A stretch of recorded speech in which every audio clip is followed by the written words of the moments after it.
A Montessori school in Dripping Springs abruptly closed its doors a little over a month ago. Parents say it happened out of nowhere, with many left wondering if they're going to get their money back.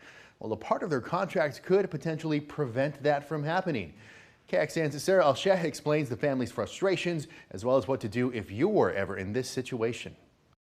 A locked door and empty room. This school that we had put all this research into finding and selecting, and we had toured a bunch of different places, and this was the choice, that we made, and then it just went away. This used to be the home of Dripping Springs Montessori School. Katie Barron says her two daughters started going there towards the middle of March. Oh, more soup for me? 5 weeks later, she got an email the school was closing. The letter blamed a teacher shortage and said last month's tuition would be refunded. Mostly for our kids, it was really sad. It came as a surprise because she says a week before at Parents' Night, where they said they were expanding and they were so excited about their plans to take over the space next door and have two different areas for the older kids and the younger kids. KXAN reached out to the owners and they said no comment. Barron says she was reimbursed, but looking at the contract parents signed, others may not have to get their money back. It required a non-refundable enrollment deposit for first and last month's tuition payment plus registration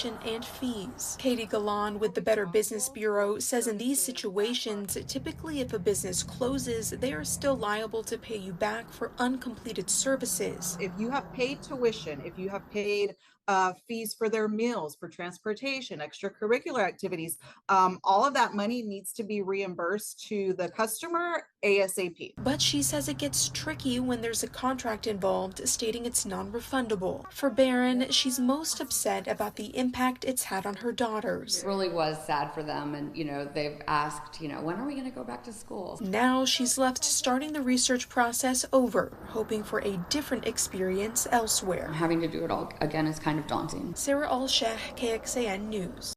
Now, if something similar happens to you, the BBB also recommends checking with the owners about the personal information they have on your child. They say to ask what they're doing with that paperwork and information and make sure it's properly taken care of, or you can just take it back from them if you can. They say that's because children are about 35 times more likely to have their identities stolen than adults. Okay, one thing to know, this school was not accredited by the American Montessori Society. So going in depth on this, it takes years for a school to get that title.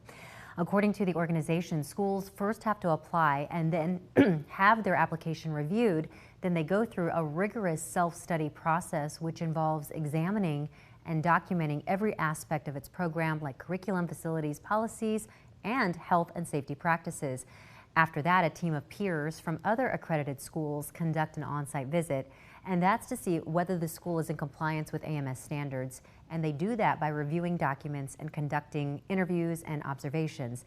And finally, the team puts together a summary of their findings for a review by the AMS School Accreditation Commission and the Board of Directors.